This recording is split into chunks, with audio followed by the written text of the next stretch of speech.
Eduardos kök. God afton, Sverige.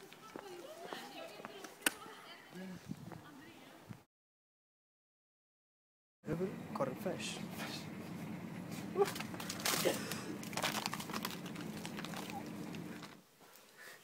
Hej!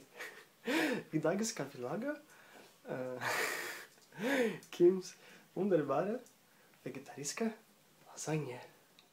Du behöver korvfärs, riven ost, fetaost, paprika, vitlök, rödlök, lasagneplattor, tomater, rödlök, rakar, bitar och rödlök och paprika, raka i bitar, paprika och rödlök, hacka i bitar. Press korvfärs och vitlök.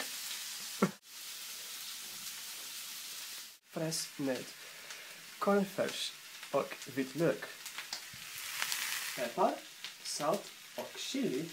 Krossade tomater. Varva sås, plattor, feta.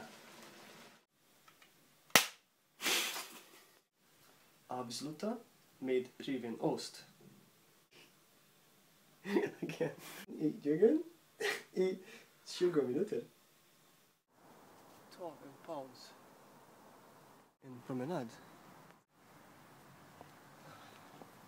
Njut och livet. Smaklig måltid.